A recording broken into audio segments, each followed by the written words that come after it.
Tonight's story is called He Swam Too Deep and Found a City Asleep. Subscribe to stay on top of the next story and hear more peaceful journeys like this. Each one made to help you drift off slowly, gently, and deeply. And before you close your eyes completely, we'd love to know, where are you listening from tonight? Leave a comment below and let us know. Chapter 1, The Boy and the Breath Below. Before the hush learned to speak in shells, before May wandered the tide's memory, there was Calder, a quiet boy, a deep diver. He lived on the windward edge of a beach that no maps bothered to name. His cottage was the smallest along the dunes, its roof shaped like a resting wave, and its windows always open to the sea's breath. No one knew quite where Calder came from, not even Calder, but the sea did. Each morning, before the sun had finished stretching, Calder waded in, not just for fish, not just for kelp or driftwood or coins rusted thin by salt.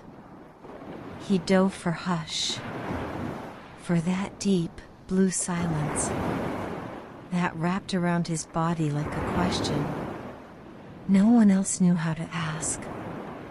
The villagers thought him strange. "He's listening for shipwrecks," one said. "Or mermaids," whispered another. But Calder didn't listen for anything. He listened to it. And that made all the difference. One morning, the sea was stiller than it had ever been. Not glass, not silk, but something quieter than either. A breath held just below waking. Calder felt it before he saw it. The hush pulled at his chest, like a thread made of mist. So he dove, not knowing where the hush would take him, only that it called. And deep beneath the calm, far past the reach of sea light, he found it. The city, sleeping. It didn't look like any city Calder had seen in books, though he hadn't read many. There were no towering spires, no carriages or chimneys, no bells, no firelight, only shapes, soft, shimmering silhouettes, carved into coral and stone, asleep beneath curtains of swaying kelp, buildings made of drifted shell and blue glass, bridges like silver ribbons stretched between them, and the silence. It wasn't empty. It watched. Calder floated, barely breathing, as his shadow touched the edges of the strange city. A dome rose at its center, crowned with a ring of sea stars, slowly circling without current. Statues lined the pathways beneath him, but they weren't stone. They were people, or had been, frozen in place, sleeping upright, hands reaching toward each other, but never quite meeting, eyes closed, breath paused, as if they had all chosen to dream the same dream at once, and had forgotten how to wake. Calder's heart didn't race. It slowed. He felt the hush curl around his fingers, press gently behind his ears, and fill his chest with something warm and low and glowing. Not fear, he thought. "It wants me to stay." A single note rang out, soft as a whale's sigh. The dome shimmered, and from its base, A ribbon of bubbles rose, like someone had just whispered beneath it. Calder dove deeper, drawn toward the whisper, toward the center of the city's hush. The dome loomed closer, its curves delicate as moonlight, yet older than any tide Calder had ever known. He reached out. His fingers grazed the surface. It didn't feel like glass or stone. It felt like memory. A ripple shivered through the structure, responding not to pressure, but to presence. And then it opened. No creak, no grind, just a sigh and a shimmer as the hush parted to let him through. Inside was darker, but not with shadow. The dark here was soft. It cradled Calder, as if the city itself were holding its breath, watching to see what he might do. The center of the dome was hollow, a wide chamber with no ceiling. The top opened to the slow drift of sea stars above. In the middle floated a pedestal, a column of glowing coral, wound in spirals of ribbonfish. Upon it sat a single item, a mask, delicate, porcelain white, shaped like the face of something, neither fish nor human, but somewhere in between. The mask looked like it was sleeping too. Calder hovered closer, not afraid, just aware. The hush inside him stirred, like it had waited for this. The mask turned slowly, without being touched. Its eyes, closed a moment before, now opened. Not startled, not angry, just waking. Calder stared. The mask stared back, and the hush around them became a question neither had yet learned to ask. The hush didn't speak in words, but Calder understood it anyway. A feeling passed through him, and knowing. The mask was not an object. It was an invitation. The moment stretched, like a tide just before it turns. Then, slowly, as if guided by something unseen, the mask drifted toward him. It stopped just before his face, waiting. Calder didn't reach for it.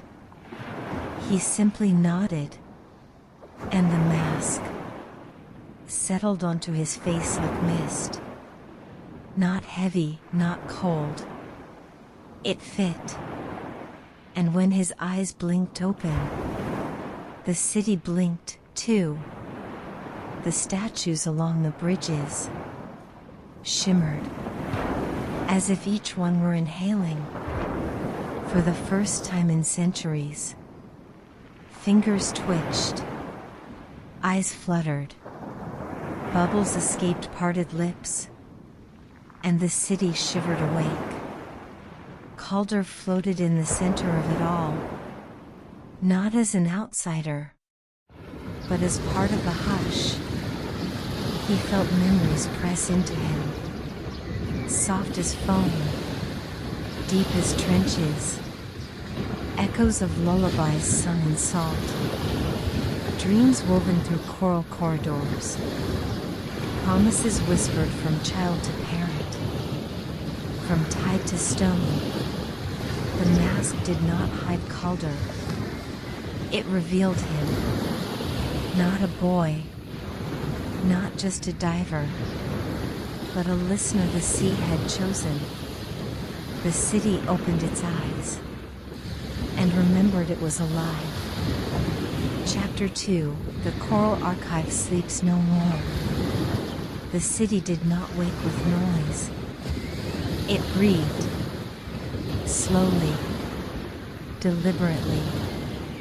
Coral lanterns flickered to life, their glow pulsing like the hearts of sleeping whales. Calder felt a soft current beneath him, a thread of welcome. Not a command, not a pull, but an invitation. Deeper. He followed, past the bridges of sea glass, past the statues no longer still, past the dome, which now shimmered with memory.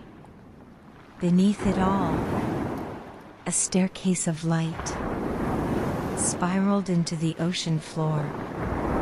Each step shimmered with images, not quite pictures, not quite dreams, but remembrances. A child laughing in the foam, a family shell carving in twilight, a song carried between anemones. Calder descended slowly, and with every step, he felt a layer of the hush slip deeper into his chest. At the bottom, the steps ended in a wide chamber, a library made of coral bloom and woven kelp. It pulsed, as if breathing, too. Shelves didn't hold books. They held memories. Swirls of captured whispers, looped inside nautilus shells. Journals inked in sand eels shimmer. Scrolls made of manta wing. The Coral Archive. Sleeping no more. Calder stepped forward. The chamber responded. One of the nautilus shells rose gently from its perch, spiraling through the water like a dancer who had just remembered her name. It hovered before him, throbbing with soft light. He reached out, and as his fingers brushed it, a voice bloomed inside his mind. Not spoken, but felt. To remember is to breathe twice. Once with the body, once with the soul. The shell spun, and with it came images. A marketplace above the waves. Fisherfolk trading netted moonshells for dream fruit. Children darting through the kelp, their laughter like current. And then, a storm. Fast. Unexpected. The waves didn't rise. They fell. Collapsed inward. As though the sea itself had forgotten how to float. Screams muffled by salt. Lights dimmed beneath crashing foam. Then silence. And sleep. The memory ended, and the shell lowered gently back to its cradle. Calder swayed. The hush steadied him. He understood now. The city hadn't merely been lost. It had chosen to sleep, to preserve itself, to remember.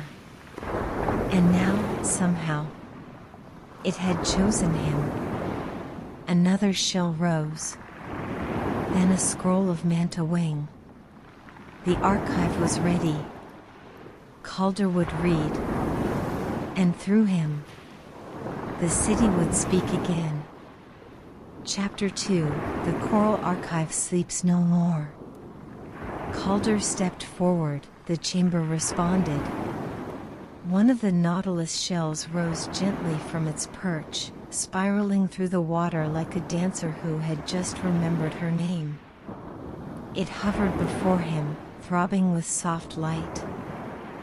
He reached out, and as his fingers brushed it, a voice bloomed inside his mind, not spoken, but felt. To remember is to breathe twice, once with the body, once with the soul. The shell spun, and with it came images. A marketplace above the waves, fisherfolk trading netted moonshells for dream fruit, children darting through the kelp, their laughter like current. And then, a storm. Fast, unexpected. The waves didn't rise, they fell. Collapsed inward, as though the sea itself had forgotten how to float. Screams muffled by salt, lights dimmed beneath crashing foam. Then silence. And sleep. The memory ended, and the shell lowered gently back to its cradle. Calder swayed, the hush steadied him. He understood now, the city hadn't merely been lost, it had chosen to sleep. To preserve itself. To remember. And now, somehow, it had chosen him. Another shell rose, then a scroll of manta wing. The archive was ready. Calder would read. And through him, the city would speak again. He spent hours in the archive, or what felt like hours, for in this underwater hush, time didn't pass, it pulled. Each object he touched whispered a new story. A lullaby carried on the back of a jellyfish to reunite a family separated by tides. A moon ritual performed by coral priests under waves that shimmered like starlight. A child, just his age, who used to listen too, until the sea asked her to sleep. Her name was Mira. He saw her in one of the shells, floating with a woven circlet of kelp in her hair, face lit by lantern coral. The hush inside Calder deepened. She is not gone, it said. Only dreaming still. The next shelf contained darker things. Memories of conflict, of choices. Of elders who feared the land would forget them. So they sealed the city, wrapped it in tide, and let the hush grow thick. Until even names began to sleep. Now, Calder understood, the hush wasn't just silence, it was waiting. And perhaps a test. At the center of the archive, an orb of mother of pearl began to glow. It pulsed once. Then again. And a passage opened beneath it. A spiral drift downward, leading even deeper into the city's roots. He turned to go. And from one of the shelves, a voice, soft as seaweed, whispered, "She waits for you, listener. Below the hush, where memory becomes tide." The spiral path glowed faintly beneath his feet, not from lights, but from some natural phosphorescence woven into the walls. The deeper Calder swam, the more the stone around him began to change. Smooth coral gave way to carved shell. Shell gave way to etched obsidian. And then, nothing but silence. But not the kind of silence that frightens. This was sacred silence, the kind that asks you to listen, not with ears, but with memory. At the base of the spiral, a chamber opened wide, domed, soft, lit by threads of glowing current winding like strands of hair through the water. In the center, a figure waited. Not a person. Not yet. But an echo of one, composed of driftlight and forgotten song, hovering just above the ground. She shimmered faintly. Her eyes were closed. But Calder knew. Mira. Not a dream. Not a vision. Not entirely asleep. And not quite awake. Around her were more of the archive's relics, but older, stranger. A blade carved from whalebone, inscribed in a language Calder didn't know but somehow recognized. A cracked glass orb that shimmered with stormlight, pulsing faintly, as if trying to remember how to glow. A long net woven not of rope, but of memory. When Calder passed his hand over the net, it rippled, not physically, but in time. A vision bloomed. Mira as a child, much younger, before the city's hush. She sat beside an elder, legs crossed, hair floating gently. We keep the city not with walls, the elder said, but with remembrance. Each tide forgets a little, so we must hold what matters. Mira nodded. She was holding the net even then, smaller, but glowing. And if the net breaks, she asked.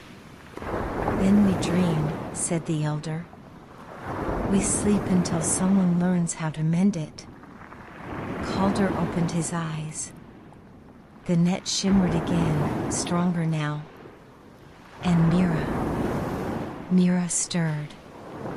Her form sharpened. Her eyes flickered beneath translucent lids. The hush changed. It was no longer pure silence. It was music, slowed to the point of stillness. And then, you heard it, didn't you? A voice asked. Not in his ears. In his chest. In his memory. Mira. She was speaking, slowly, softly. From somewhere between sleep and waking. I didn't mean to, Calder said, uncertain why he was whispering. I just dove. I followed the hush. A slow smile formed. Then you were meant to find us. Around them, the relics began to drift upward, circling in soft loops, forming patterns in the water. Myra's voice was stronger now, still echoing with dream, but clearer. They called it forgetting. But that's not what it was. The city chose to remember in another way. Calder floated closer, drawn by the rhythm of her words. The surface forgets, she continued. They build over memory. But the sea keeps it. She gestured toward a wall Calder hadn't noticed. It was covered in glyphs, long sweeping lines, curling script like the trails left in wet sand. The last thing I saw before I slept, Mira whispered, was the tide turning inward. Not retreating. Listening. To what? Calder asked. She turned toward him fully now, awake in body, if not entirely in time. To you, Calder. But I'm just a boy, he said. No, she replied. You're a hush-bearer now. A listener. One who keeps memory. The chamber trembled slightly. Not from danger, from readiness. The city stirred. Above them, coral lanterns flickered to life. Something vast and gentle shifted through the current. As if an entire reef had begun to breathe again after a long, long pause. There's more, Mira said. Below the archive. Where the oldest stories sleep. How do I get there? Calder asked. She offered him her hand. You don't dive. You remember. And together, they turned toward the lowest chamber. A place only the hush-bearer and the last dreamer could reach. Chapter 3, where memory becomes tide. The vault continued to open, not all at once, but in waves. Each ripple drew out a thread of history, wrapping gently around Calder's thoughts like seagrass around his fingers. He saw the moment the tide turned inward. Not just a storm, but a choice. A vote cast not in fear, but in love, a promise to remain whole, even if it meant vanishing from the world above. It wasn't exile, Mira explained, voice soft in the heavy hush. It was protection. A dream held in salt water until the world was ready to remember us. She motioned to a delicate structure in the vault's center, a crown of coral, floating mid-water, its branches open like a hand waiting to be held. Calder approached. The closer he drew, the more it shimmered with his own memories. His first swim without his parents. The seashell he buried when he was 6, hoping it would grow into a full ship. The time he sat at the shore after his grandfather passed, whispering to the waves, "Do you still remember him?" The coral answered. It had always remembered. Because the sea never forgets, only waits. Mira placed her hand on the coral crown beside his. A glow spread, slow and warm. All around them, the vault began to pulse, not with urgency, but with rhythm. A heart awakening. A city exhaling. Above them, far above, the hush was thinning. Somewhere in the upper reefs, a bell that had not rung in centuries began to stir in the current. The sleeping coral blinked open its polyps. Bridges stretched and reformed. And the city, once only a whisper in the tide, began to breathe again. Mira turned to him. There is one final memory. It's not in the vault. It's in you. Calder's brow furrowed. How could I remember something I never saw? She smiled. Because you asked the sea to remember your grandfather. Because you believed it could. Because you listened. Mira drifted closer, hands held gently before her like a gift. That's why it chose you. Calder felt something stirring in his chest, a warmth, an ache, a wave rising from within. He closed his eyes.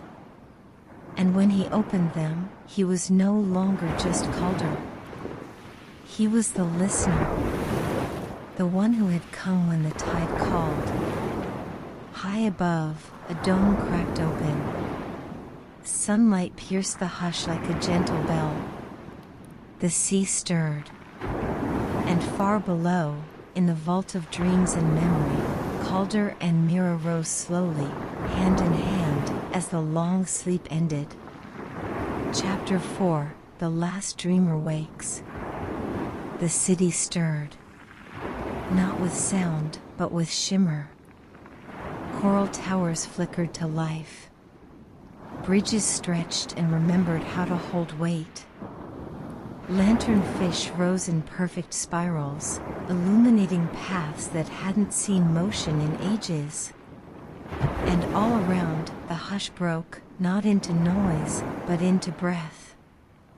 Soft, collective, remembered breath. Mira and Calder floated together in the rising light, their hands still joined. Above them, the great vault closed gently like a shell returning to rest. But it no longer pulsed with sleep. It hummed with waking. At the edge of the chamber, stone figures began to shift. Statues, once sealed in memory, blinked open pearl-lit eyes. One by one, the dreamers of the city began to rise. Not all at once. Not in a hurry, but slowly, as if the tide within them had finally turned. Calder watched as Mira drifted toward one of them, a woman wrapped in sea silk, eyes still closed but breathing. My mother, Mira said quietly. She was the last to sleep. The deepest dream. The woman stirred. Her eyes opened slowly, and Mira leaned in to whisper a name. Lyra. The woman blinked. Her gaze focused. And in that quiet moment, Calder felt the hush bow around them, a wave of recognition, not from any one being, but from the city itself. A dreamer had woken, and with her, the city's heart began to beat again. They emerged slowly from the vault, ascending the same spiral Calder had taken to reach it. But now it glowed differently. Not with the weight of what had been forgotten, but with the warmth of what had been remembered. As they swam upward, more lights flicked on. More paths opened. More figures stirred. Families reunited in bubbles of breath and touch. Children blinked open eyes as if from long naps. The market relit its lanterns, even though no trade yet happened. The city was still waking, but it was waking whole. They reached the chamber where Calder first met the archive. Only now, it was not just shelves and shells. It was people, tending, laughing, remembering aloud. A group of choral priests hummed a song into the water, and the water responded with gentle waves of light. Calder stood quietly, unsure what to do next. What was a listener's role once the silence had lifted? Mira noticed. She swam beside him. "It's not over," she said. He looked at her. She held out a small object. A shell, not glowing, not whispering. Just simple. "Take it back," she said. "To the surface. Let them hear." Calder took the shell, felt its cool curve in his hand. He understood. The hush was part of the sea, but memory belonged to all of them, below and above. And sometimes, all it took was one quiet voice, telling one quiet story, to wake what had been sleeping for far too long. Chapter 5: What the Surface Forgot. The sea surface shimmered softly beneath the moon's gentle watch. Above, the world whispered and moved, alive with distant sounds, crickets, a lone owl, the faint murmur of waves brushing sand. But Calder was below that noise now, wrapped in a calm that felt like an echo from another time. He held the simple shell close to his chest. No glow, no magic whispered from it here. Yet it felt heavier than the whole ocean. The shell was a reminder of a city asleep, of stories kept safe beneath the tide, of the hush that was never meant to last forever. Back on shore, the beach was quiet. A soft breeze played through the grasses. Stars blinked down like secrets just waiting to be heard. Calder sat near the water's edge, the shell resting in his palm. He thought of Mira, of Lyra, of all the dreamers waking beneath the waves. What would the surface world remember? Would anyone listen? He whispered into the night. "Will you remember the hush?" And the waves answered with a gentle sigh. In that sigh, Calder heard hope. Because sometimes the surface forgets, but the sea never does. With the shell in hand and the night around him, Calder began to tell the first story. A story not of loss, but of waiting. Not of silence, but of breath. And somewhere deep beneath the waves, the city listened. Chapter 1: The Whispering Shore. Along a quiet stretch of sandy beach, where seashells glimmered softly in the moonlight and the gentle waves sang a slow, soothing lullaby, stood an old lighthouse. Its tall, weathered white walls held the stories of countless tides and whispered memories carried on the sea breeze. It stood as a silent guardian between the ocean and the sky, watching over the endless dance of water and shore. The keeper of this lighthouse was a gentle man named Finn. His hair was the color of driftwood, sun-bleached and soft, and his eyes were the deep gray of a calm sea just before dawn. Each evening, as the sun melted away behind the horizon and stars began to twinkle, Finn walked barefoot down the shore. The cool sand wrapped softly around his toes, and the salty breeze carried the faint sweetness of blooming beach roses and wild lavender that clung to the dunes nearby. He made his way to a favorite spot, a smooth, flat rock nestled where the waves kissed the sand. Sitting there, Finn closed his eyes and let the world soften around him. The beach spoke in quiet rhythms, the steady, endless ebb and flow of the tide, the whispering rustle of dune grasses swaying gently in the wind, the faint hum of distant seabirds settling in for the night. Even the stars above seemed to pulse softly, as if breathing with the ocean below. Tonight, under a sky brushed with silver stars and a crescent moon, Finn heard something new, a delicate melody woven from the sea itself. It was soft, almost too faint to hear, but unmistakable. The melody rose and fell like the tide, shimmering between light and shadow, as if the beach held a secret meant only for those who paused to listen. He leaned closer toward the water, feeling the cool spray on his face and the sand shift beneath him. The whispering shore was waking, and it was inviting him to join its quiet conversation. Chapter 2: The Song Beneath the Waves.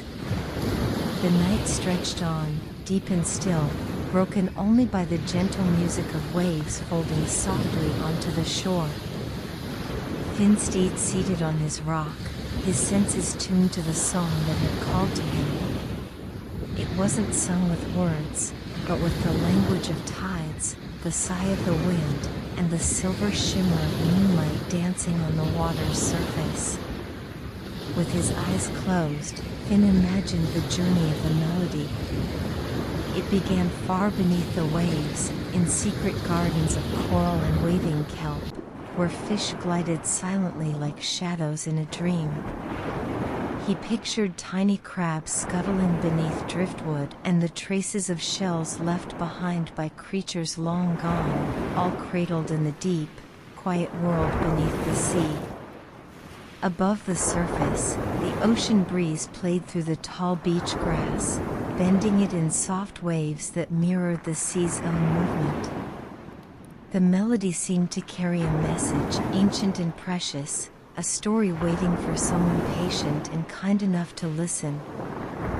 Finn felt a gentle warmth in his chest, a quiet welcome from the beach itself. Slowly, he rose from the rock and walked closer to the water's edge. The waves reached out and lapped at his ankles, cool and inviting, pulling softly at the sand beneath his feet. There, where water and shore met, something caught the moonlight, a small stone, smooth and gleaming with colors like mother of pearl. Curious, Finn picked it up. The stone was cool in his palm, and as he held it, the soft melody seemed to pulse in time with his heartbeat. It was as if the stone itself was part of the ocean's song. Looking out across the vast dark sea, Finn wondered about the stories hidden beneath the waves, stories of places forgotten by time, of magic sleeping just below the surface, waiting to be found. The whispering shore had reached out to him tonight. And Finn knew this was only the beginning of a journey, one carried on tides, secrets, and moonlit songs. Chapter 3: The Secret Tide Pools. The following evening, as the sun dipped low and painted the sky with shades of rose and gold, Finn made his way back to the beach. The air was warm and fragrant with salt and wildflowers, and the waves whispered their steady song against the shore. Tonight, Finn's steps took him beyond the smooth rock where he'd found the shimmering stone, toward a quiet stretch of tide pools nestled between jagged rocks.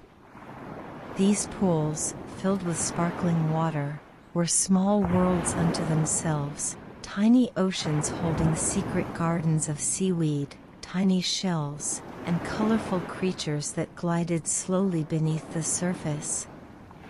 As Finn knelt beside one pool, the water shimmered under the soft twilight, reflecting the colors of the sky and the twinkling stars just beginning to appear.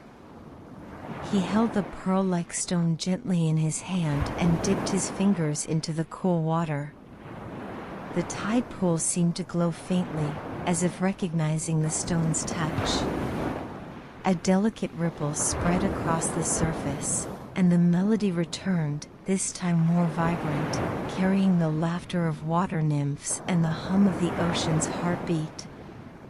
Finn closed his eyes and breathed deeply, letting the calm wash over him like the tide itself. In the quiet of the pools, he felt the presence of something ancient, a gentle guardian of the shore's secrets, waiting patiently through time for someone who would listen with a kind heart. The soft song seemed to say, "All that is hidden beneath the waves waits to be remembered." Finn smiled, understanding that the stone and the tide pools were pieces of a larger story, a story he was only beginning to uncover. As night deepened, the tide pools twinkled under the moonlight, and Finn sat quietly, cradling the secret of the shore in his hands. Chapter 4: The Message in the Driftwood. A few nights later, under a sky thick with stars, Finn returned once again to the whispering shore. The beach was softer now, bathed in silver moonlight that made every grain of sand sparkle like tiny jewels. The waves rolled in slowly, their gentle rhythm soothing as ever. As Finn wandered along the water's edge, something caught his eye, a piece of driftwood, half buried in the sand. It was unlike any he'd seen before, smooth and twisted, worn by countless tides, and glowing faintly where the moonlight touched it. Finn knelt and picked up the driftwood. To his surprise, delicate patterns were etched into its surface, curving lines and shapes that shimmered like ancient writing. He traced the symbols gently with his fingers, feeling the soft warmth spread from the wood into his hand. Suddenly, the familiar melody from the tide pools began again, stronger and clearer. It seemed to flow from the driftwood itself, carrying words not spoken aloud but felt deep in the heart. The message was simple and kind. Where the waves meet the shore, stories awaken. Listen closely, for the sea remembers all. Finn looked out over the dark ocean, feeling the truth of those words ripple through him like a calm wave. The beach wasn't just a place of sand and water, it was a keeper of stories, memories, and gentle secrets waiting to be shared. He tucked the driftwood safely under his arm and sat down once more on his smooth rock, eyes fixed on the endless horizon where sea met sky. Tonight, the whispering shore had shared a precious gift, a reminder that every wave carried a story, and every shore held a memory. And Finn was ready to listen. Chapter 5: The Lighthouse That Dreamed. The night was velvet blue, quiet and full of stars. The moon hung low and round over the ocean, casting a soft path of silver light across the waves, all the way to the shore. The beach, once full of playful wind and rustling dune grass, had grown still, as if it, too, was listening. Finn stood at the base of the old lighthouse, the pearly stone worm in his pocket, the carved driftwood tucked carefully under his arm. For days now, the sea had whispered to him through songs, objects, and tides. The tide pools, the melody, the messages carved in wood, each had brought him a step closer to something the shore wanted to share. Tonight, he felt it. The hush had deepened. Something waited. The lighthouse loomed above him, tall and calm. Its windows glowed faintly, though no lamp had been lit inside. The old stone smelled of salt and thyme, and the sea breeze moved through its cracks like breath through sleeping lungs. Finn opened the weathered door and stepped inside. The wooden steps creaked gently beneath his feet as he climbed. Upward and upward he went, past quiet rooms filled with old maps, faded shelves, dusty lanterns, and journals with covers made of dried kelp. Each step seemed to echo a little less, as if even sound was sinking into the calm.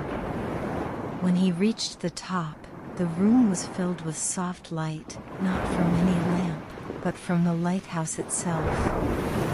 The walls shimmered with moving patterns like waves, and at the center stood a round table made of sea-polished glass. On the table sat 5 objects: the pearl-colored stone, a curled piece of driftwood, a tiny glowing shell, a faded journal, and a sand dollar with a single star drawn on it. Finn stepped closer.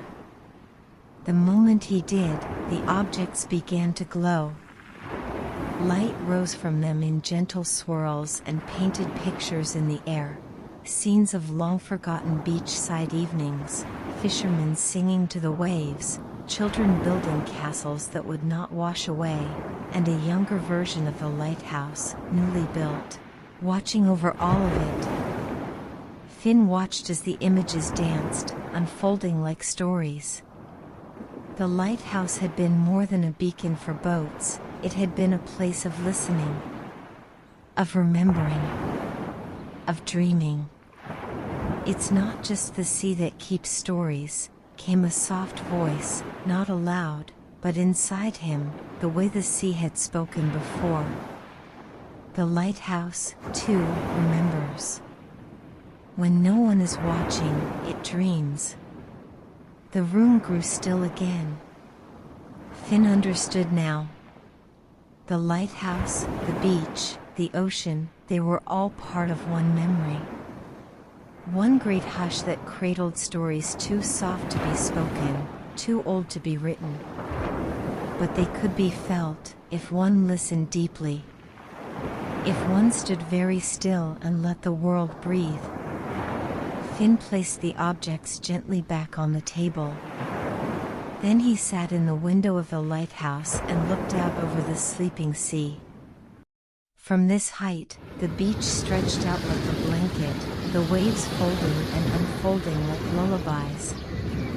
Somewhere, a gull cried once, then settled into sleep. The wind whispered across the dunes and carried secrets to the stars. And Finn felt at peace. He didn't need to understand it all. He only needed to listen, to remember, to dream. That night, as the tide rose and fell and the moon drifted slowly westward, the lighthouse glowed gently from within, not to warn ships or guide travelers, but to shine in quiet joy. It had found someone who listened. And so, the whispering shore sang on. The tide carried stories, the wind hummed lullabies, and the lighthouse dreamed. Not alone, but with a gentle keeper who finally understood that some of the world's most beautiful secrets are told not in shouts, but in the hush between waves. Good night, And may your dreams be made of sand, moonlight, and soft sea songs. Chapter 1: The Drowsy Afternoon Drift. Tonight's story is called The Bubble That Carried Her to the Deepest Nap on Earth. Now, let's begin. There once was a little girl named Isla who lived in a cottage by the beach where the sand met the sea in long, shimmering whispers. Her days were filled with seashells, salt air, and the soft hum of the tide. She loved to nap outside under her striped beach umbrella, with her toes buried in warm sand and the breeze kissing her cheeks. But one afternoon, something wonderfully strange happened. The sky was especially blue, and the waves moved as slowly as yawns. Isla had just finished a snack of honeyed crackers and drifted off with her head resting on a beach towel patterned with tiny sea turtles. Her eyelids grew heavy, and the sound of the waves turned into something softer, more like music. And just as she began to dream, a bubble, soft, round, and the size of a little beach ball, floated out of the tide. It shimmered like the moon and smelled faintly of peppermint and warm laundry. It floated gently over the sand until it hovered right above Isla, bobbing like a curious jellyfish. Then it touched her. Poof! Not a sound. Not a pop. Just a gentle pulse of light, and Isla began to lift. Without waking, her body rose ever so slowly, like a feather caught in the sea breeze. The bubble grew larger, wrapping around her in a soft, glowy shimmer. And before the crabs on the sand or the clouds in the sky could whisper a word, Isla was floating gently out to sea, wrapped in warmth, cradled by light, carried by something older than the wind and calmer than a lullaby.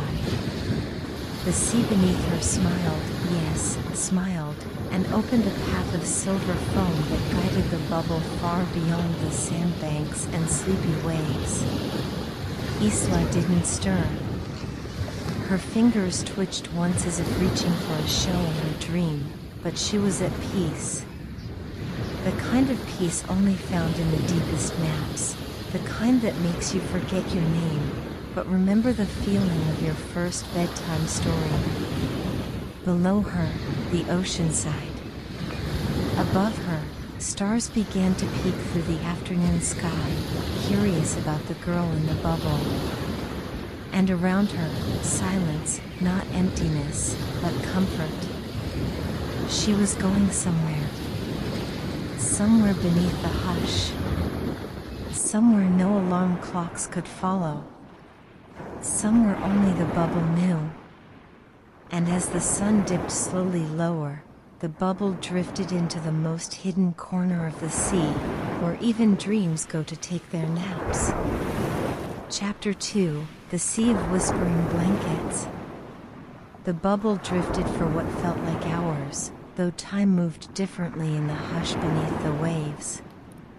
Wrapped inside, Isla slept deeply, her curls softly floating, her cheeks gently glowing, and her tiny hands resting like seashells beside her.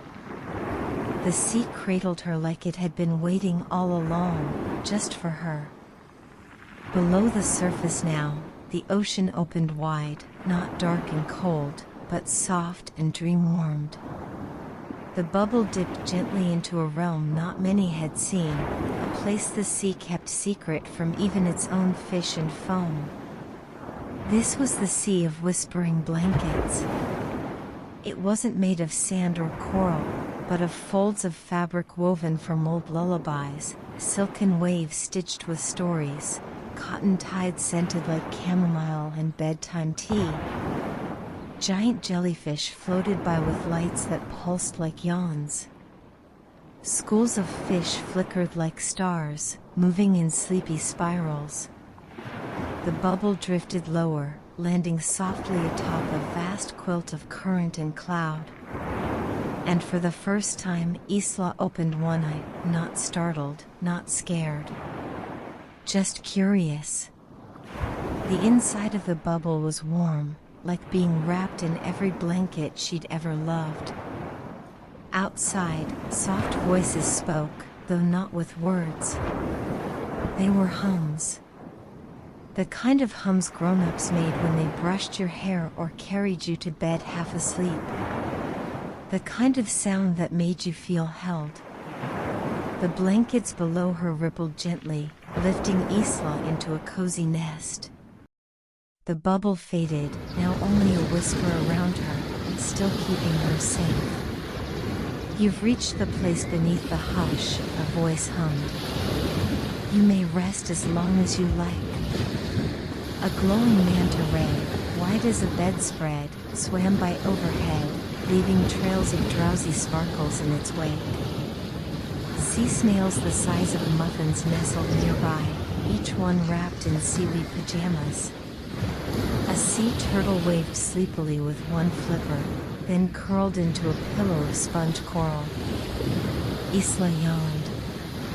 Not the kind of yawn you do when you're bored, but one that rolls through your whole body, from toes to forehead, the kind that says, yes. This. Right now. She tucked herself a little deeper into the blankets. And then she heard it. A hum. Soft and familiar. It was her grandmother's voice, not speaking, but humming. That tune she always sang when the sky turned violet and dinner was over and it was time to find your favorite stuffed animal. The sea of whispering blankets had remembered. It remembered everything. And here, in this sea made of hush and heartbeats, Isla drifted back to sleep. Even deeper than before. Her dreams this time were softer still, of floating libraries, rocking chair reefs, and glowing books read by starlight seahorses. But most of all, she dreamed of the next part of her journey. A place the blankets were beginning to guide her toward, ever so gently. A place even quieter than this. Where naps were more than naps. Where rest was a kind of magic. Where something, or someone, was waiting. Chapter 3, The Room Beneath the Tide. The sea of whispering blankets gently shifted beneath Isla as if sighing with her.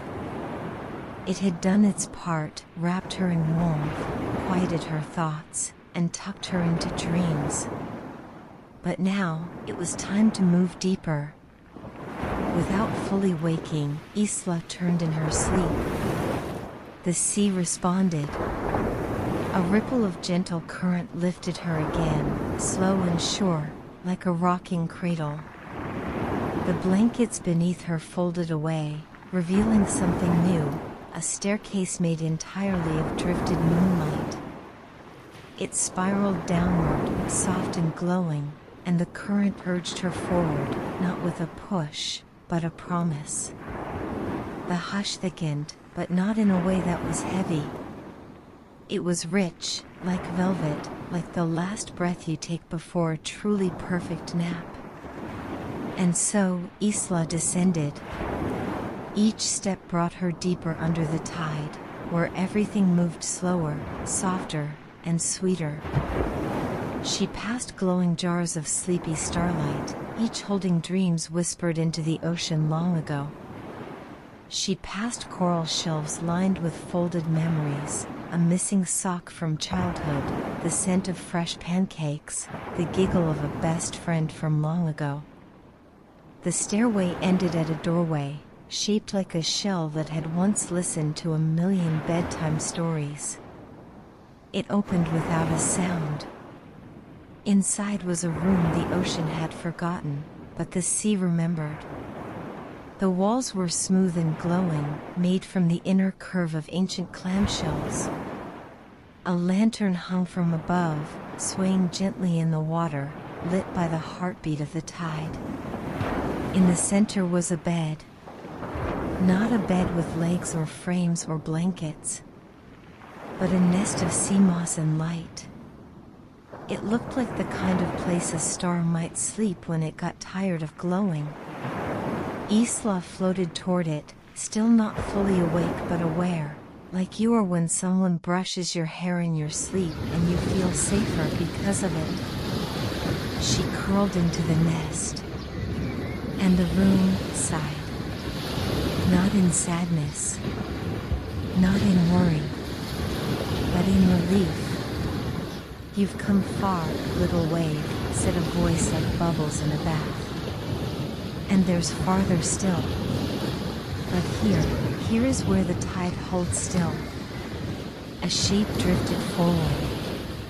Not a creature, not a person, more like a thought that had learned how to swim. It shimmered like sea glass and smelled like memory. It was the keeper of the room beneath the tide. "You're not the first to come," the keeper whispered. "And you won't be the last. But no one sleeps quite like you." A pause. "Would you like a bedtime story?" Even in her dreamy days, Isla nodded. The keeper began. "Once, before sand learned to sleep and waves knew how to curl, the sea held a secret. A bubble. Just like the one that carried you." Isla's eyes drifted closed. Her breath matched the rhythm of the room. And the story, though quiet, continued on. And on. And on. Until even the walls were drowsy. And even the sea forgot to move. Chapter 4, The Nap That Touched the Moon. The keeper's voice, soft as foam, whispered on long after Isla had closed her eyes. And still, the sea listened. The room beneath the tide held her in a quiet deeper than sleep, where dreams slowed to the rhythm of seashells breathing, and every heartbeat was a ripple that echoed through the water. But the sea wasn't finished. High above, where the surface shimmered like a sigh, the moon had begun its slow drift across the sky. And when it looked down into the water, something unusual caught its glow. The moonlight saw her. And like a grandmother recognizing a beloved child, it smiled. Down, down, it reached, light becoming current, current becoming silver threads that wove their way through sea layers and hush, until they touched the edge of Isla's dream. She stirred, but didn't wake. Instead, she began to rise. Not quickly. Never quickly. She floated like a thought remembered just before you fall asleep, slow and silken. The sea nest cradled her upward, through the shell-curved room, through corridors of velvet current, past schools of sleepy silverfish and yawning sea slugs. She passed back through the sea of whispering blankets, which rustled softly to wish her well. And then, quietly, gently, she broke the surface. The world above had changed. It wasn't day. It wasn't night. It was that perfect in-between moment when the moon sits just above the sea, and everything, sky, tide, breeze, feels like it's holding its breath. Isla floated there in her bubble of hush, her body calm and light. The moon leaned low, and from it dropped a single thread of silver light. It touched the top of the bubble and whispered, "Even the moon naps sometimes."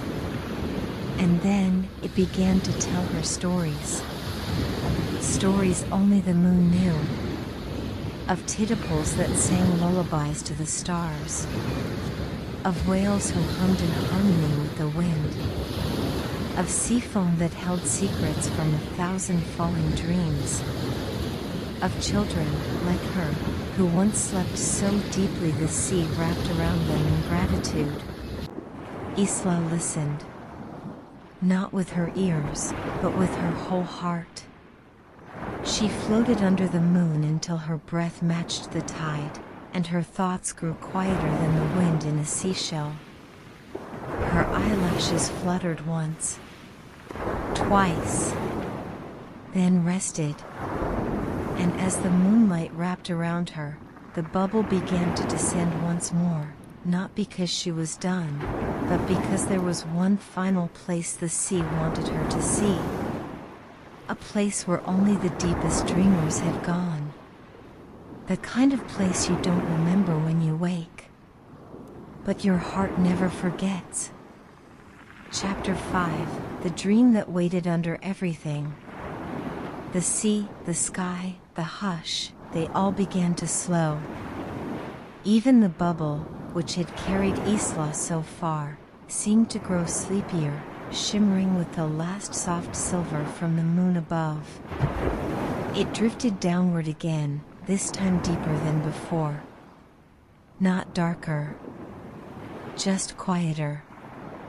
Here, at the edge of everything, the sea opened into something not quite water, not quite sky, but something in between. Something older, slower. This was the place the ocean saved for its biggest secret. A place that wasn't on any map, because no one had ever really gone there. They had dreamed it. Only those who had surrendered completely to rest, heart open, thoughts stilled, could drift this far. And Isla had done just that. The bubble touched down on a field of soft, glowing seagrass. It looked like a meadow at night, but made of sea mist and lullabies. Each blade shimmered in a rhythm, some pulsing like heartbeat drums, others flickering like distant dreams. And beneath them, roots whispered songs no one had heard in 1,000 years. Isla stepped out of the bubble. She wasn't scared. She wasn't even surprised. She just knew. Here, in this final hush, something was waiting. And she didn't need to find it. It found her. A shape began to form from the seagrass, not rising, but revealing. As if it had always been there, just gently becoming visible. It looked a little like a tide, and a little like a thought, and a little like love that had learned how to float. It surrounded her, not trapping her, but holding her, like an embrace from someone who had missed you forever. And then it spoke. But not with words, with a memory. Isla was small again, smaller than small. Just a heartbeat in a shell. And the sea had sung to her, even then. You've always belonged here, the dream said. Even before you knew the word for ocean. Even before you knew the word for nap. It wrapped around her gently, the way dreams do when you don't fight them. Now rest. Not because you're tired, but because you've remembered how. And so she did. Right there, in the field of sleeping stars and drifting songs, Isla lay down. The seagrass curled gently around her. The hush pulled up over her like a comforter.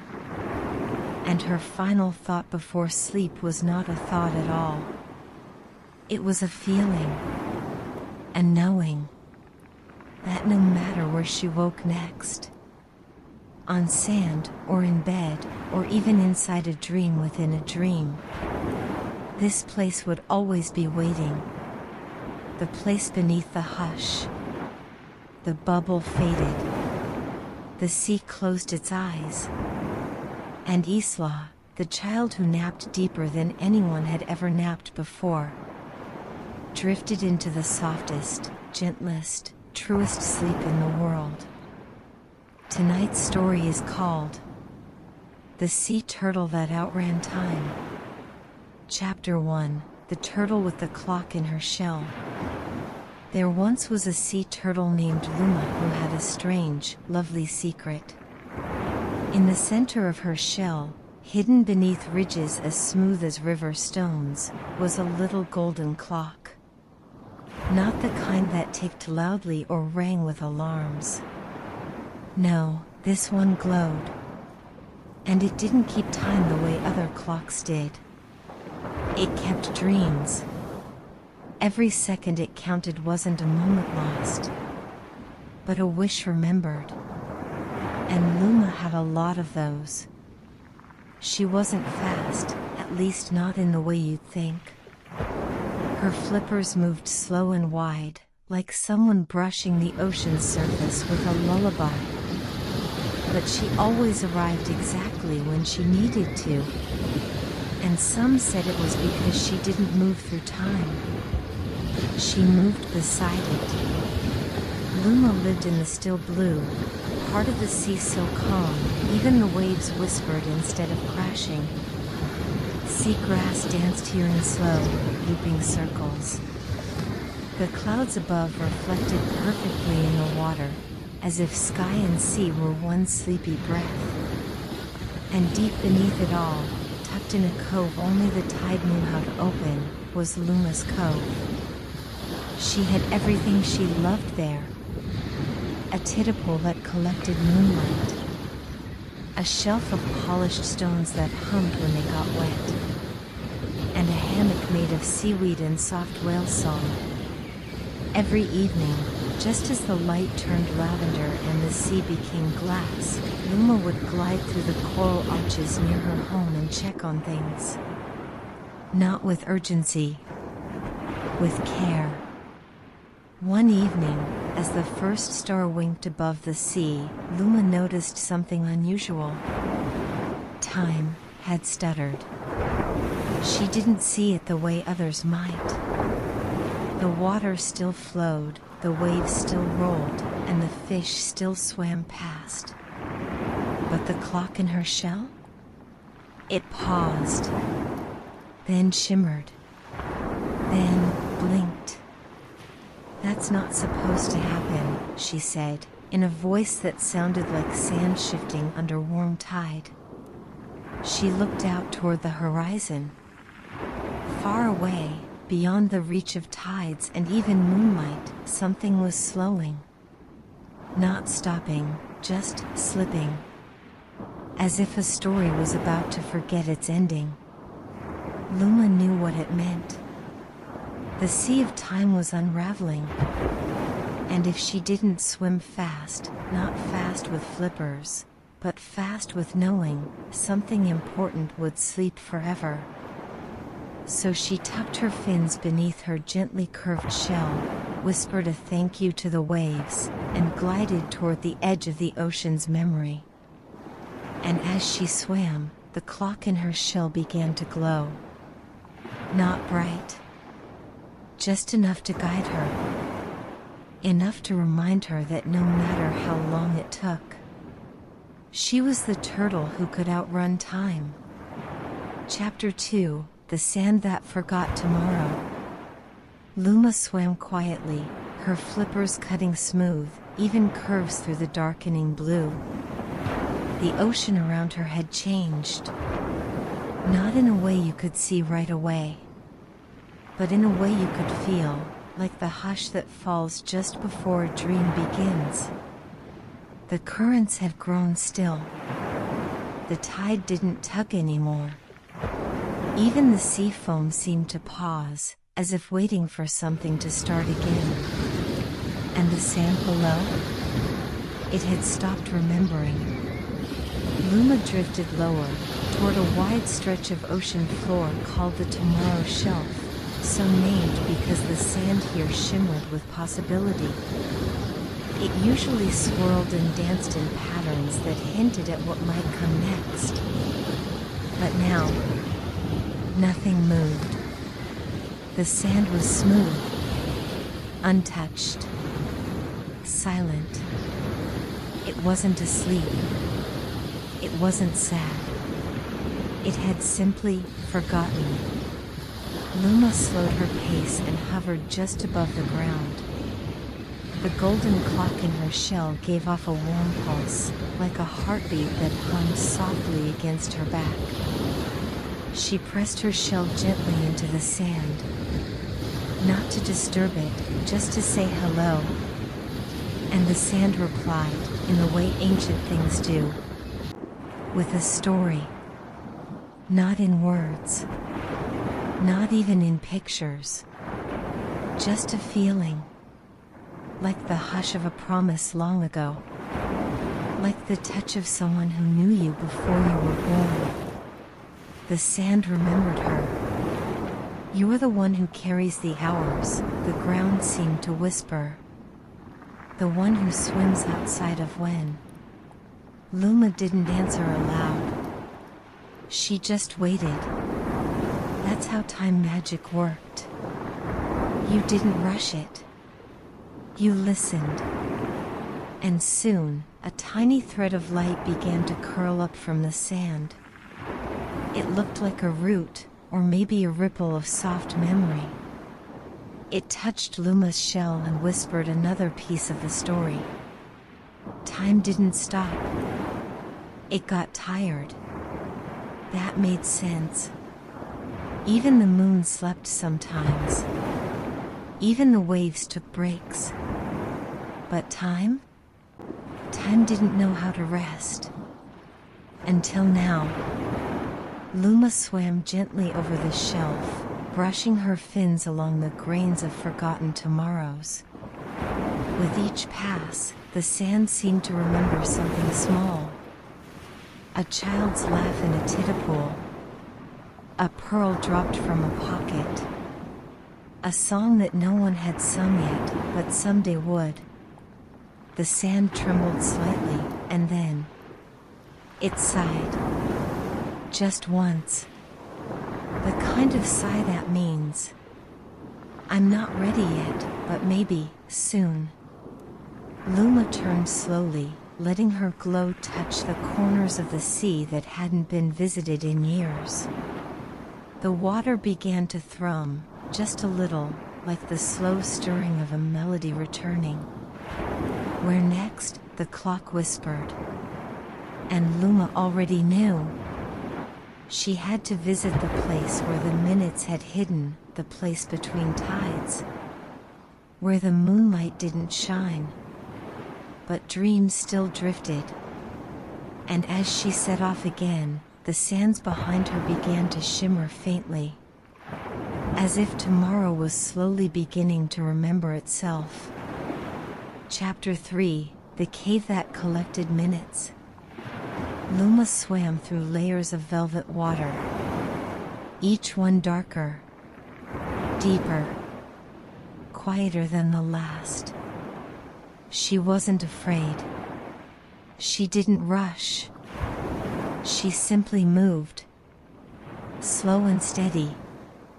The way only sea turtles and lullabies know how. The golden clock on her back ticked so softly now it sounded more like a memory than a sound. Just a gentle, rhythmic pulse, like the heartbeat of the sea itself. She was following time's trail.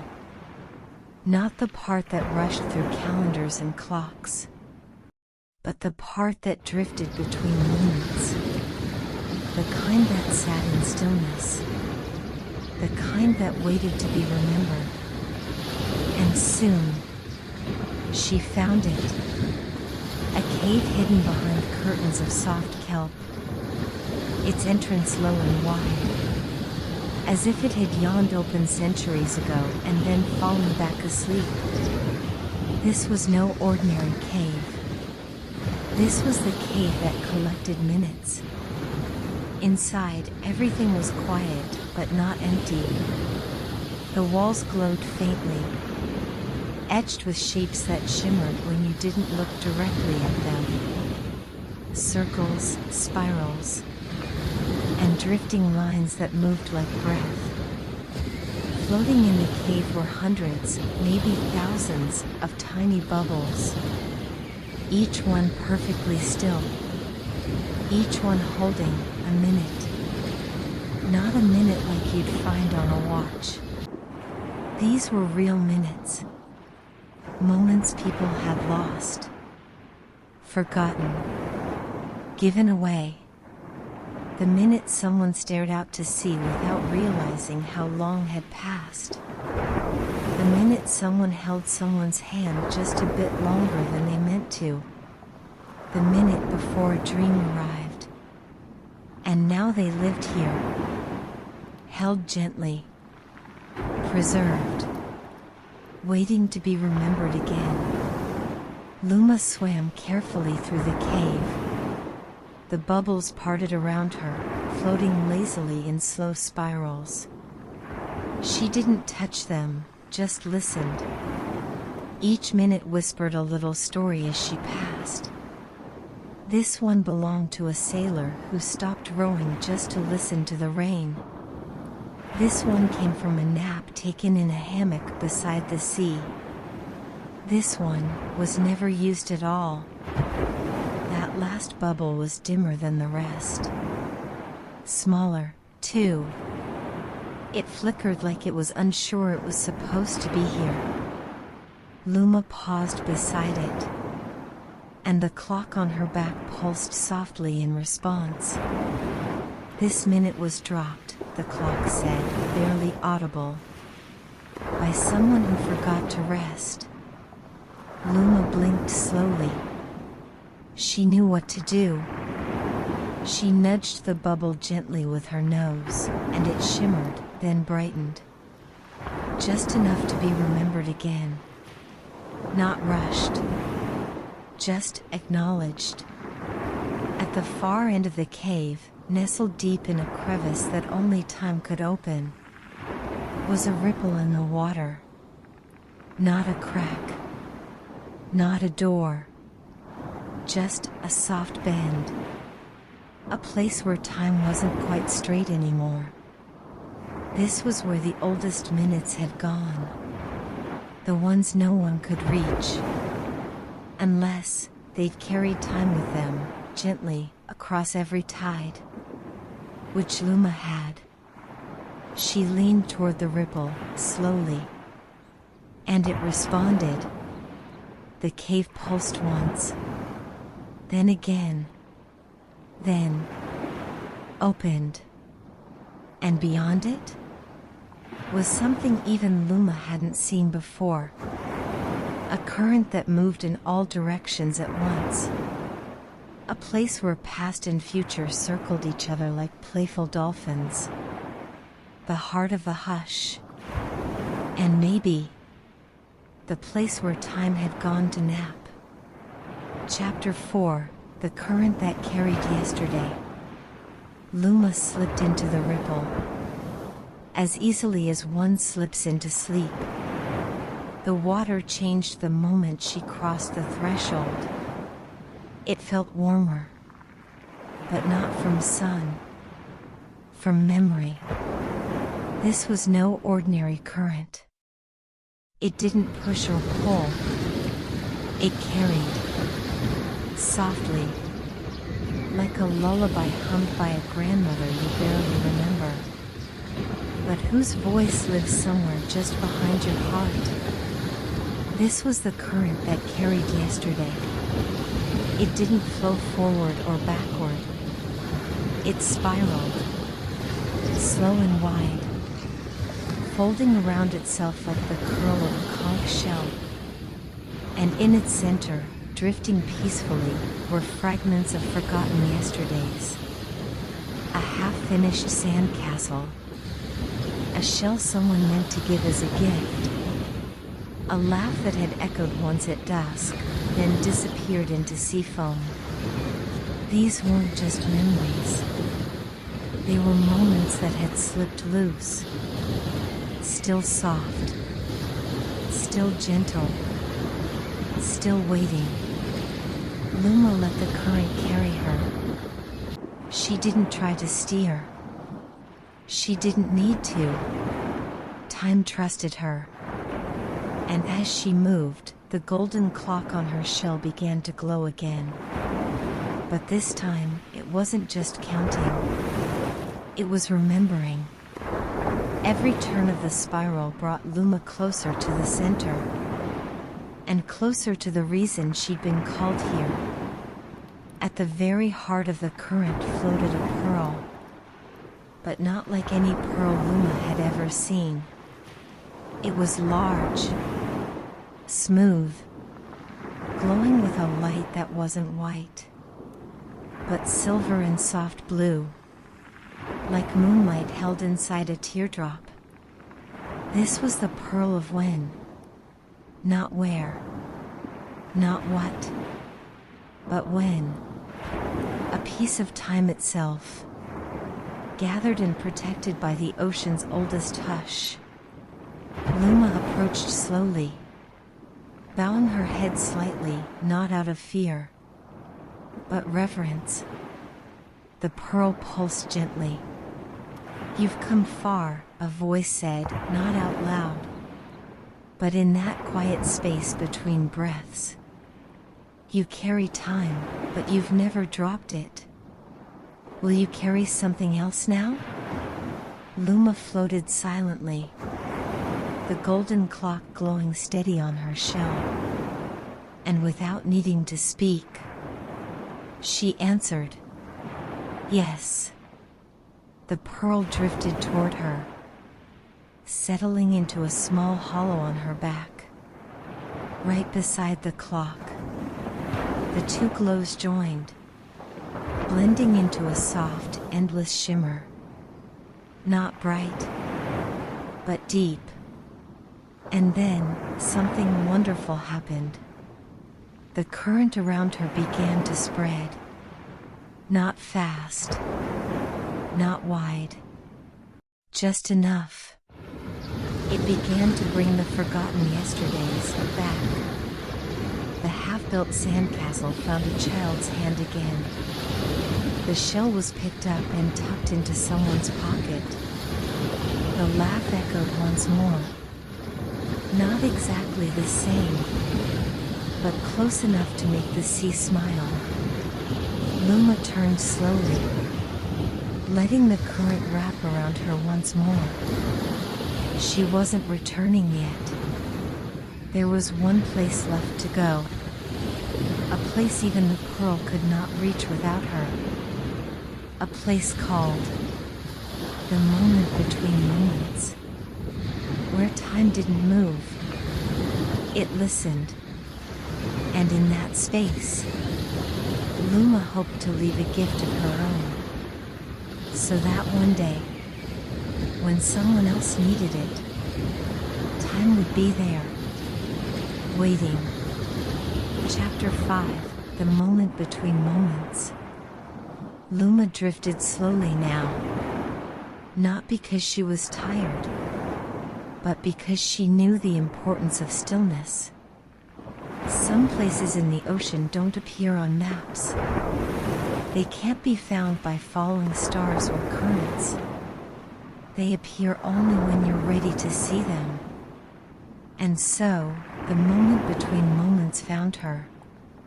It was not a cave, not a reef, not even a place, really.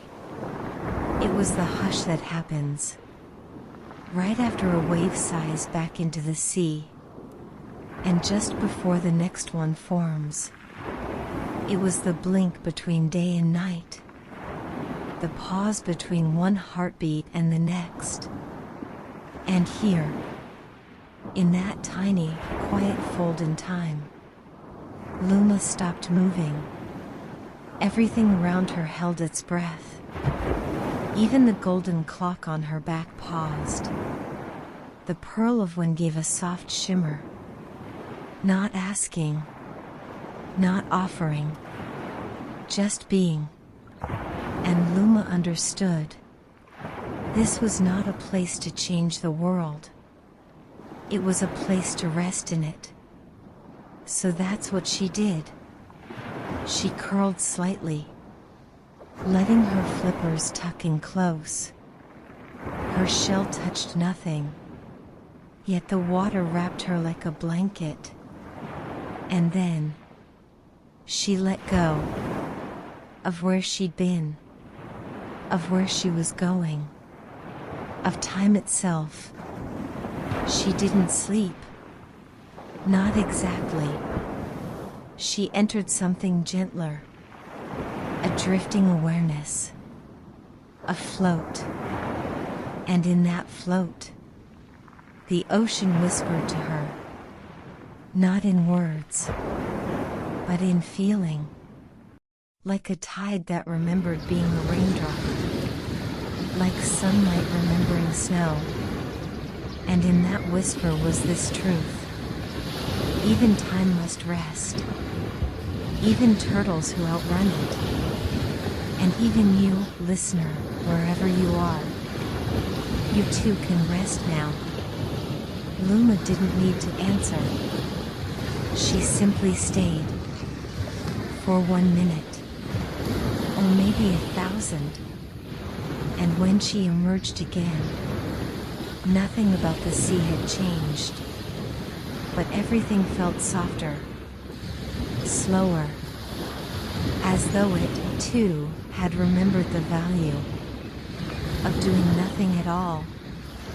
She swam back toward the reef, the pearl of wind still glowing gently beside her clock. She would keep both, but not for herself. Someday, someone else would forget how to slow down. Someone else would lose their way in the rush of moments.